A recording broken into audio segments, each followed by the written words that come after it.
Hey y'all, welcome to Horrible Gaming. My name is Nora, and on today's video we are doing another entry idea for your Animal Crossing island. So on today's video we are going to be doing a natural Japanese styled island. If you have been following me for quite some time and you have been on my live streams, you know I have talked about doing a theme like this for a long time. So this theme is very intimidating to me, mostly because I just focus on city core. It's my favorite theme to do, but I have been really wanting to do something a little bit more natural as well. The previous video that y'all saw on my channel, the modern Japanese city entry, I actually am going to be continuing that. I decided I do like the entry after all. I am planning to make some adjustments, but I still want something natural to work on at the same time. Now, I did start a natural forest island, and I definitely want to continue working on that, but I know many of y'all understand this feeling. You think you're ready for a theme, then you start it only to find out that you're not actually inspired after all. And this actually happened with a couple of my tropical islands, but I did return to them eventually and finish them. So I think that's the best bet to avoid burnout, because I definitely don't want to force myself to do a theme or I'm not going to want to build. So the other day I was thinking about what is something natural that I can still get some enjoyment from, that kind of in the vibe that I'm hoping to do. I've been really wanting to recreate a new rural Japanese theme, but I'm not sure if I want to have two back-to-back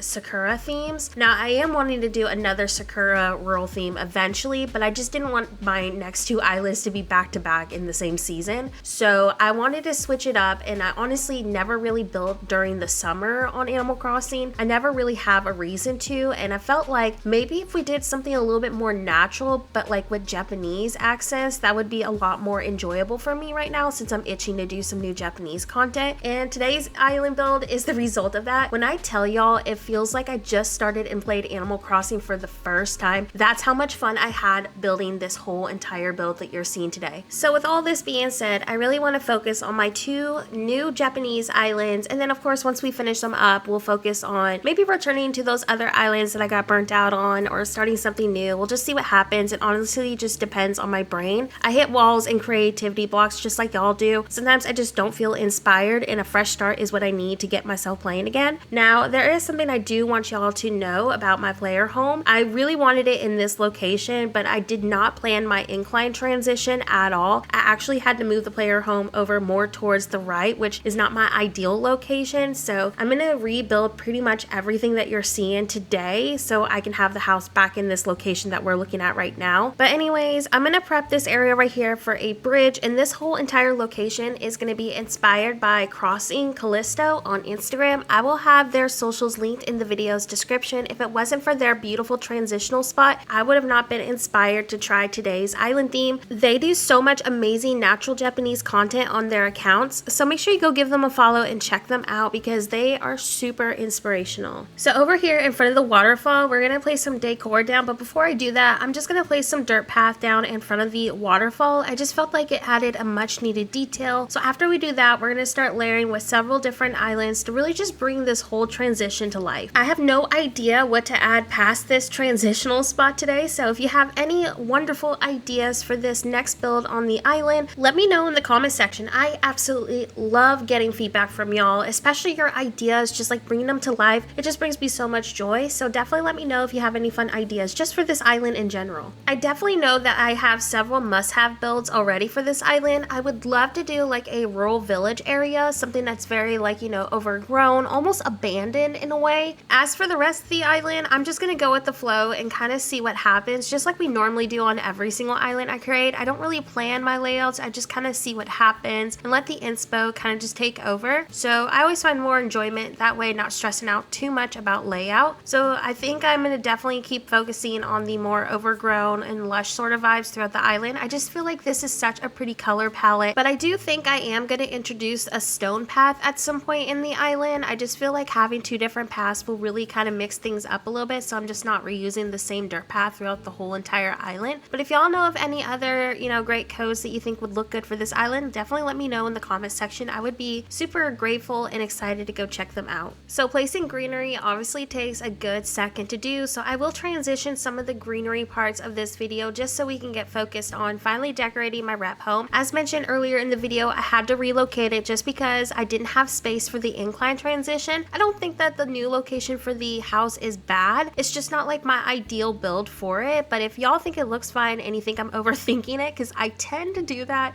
quite a bit, but if y'all think the location is fine and I'm just overthinking it, we'll definitely just work on other locations on the island. I do feel like the house was missing something near the end of this build, so I think once I post this video, I'm gonna go hunt for a really nice, deck code. I'm really enjoying these lighter bamboo color palette tones already throughout the island, so I think I'm gonna be hunting for a deck code around that color scheme. I feel like everyone's always using these dark brown colors, which aren't a bad thing, but since my modern cherry blossom city is using a lot of rich brown colors, I kind of want this one to be on the softer side, just so we have a little bit of, a difference in color palettes and just kind of like mix it up too. So since we were really close to the edge of the map, I kind of wanted to make use of it by introducing a really nice little transitional area to the beach. If I get time, I will decorate the beaches on this island, so I want to have really nice transitions to them. So over here, I'm going to use party lights, kind of frame it in with some greenery, and then put the stone arch behind it. I have no idea what I'll do on the right side of this. I was thinking maybe possibly like expanding out the terraform to kind of frame in the whole house location, so y'all let me know if that's a good idea. Anyways, here is how the finished build ended up looking from the airport. I am just so excited about this vibe. I feel like it is such a peaceful island already. I feel like this would look really nice during like, the early morning hours, but I just love how overgrown and lush it is. It definitely feels like my type of natural. I've been really wanting to create natural content, but just haven't been like inspired until now. I think I have found my new favorite natural theme to do. I'm really looking forward to see kind of how the rest of the island process goes, and with that being said, I hope that today's island build brought you some Animal Crossing inspo. Before we go, I just want to say a huge thank you to my members. Thank you Jim Holman, Madison Rachel, and Adrienne Dawson for supporting my channel. Have a horrible day.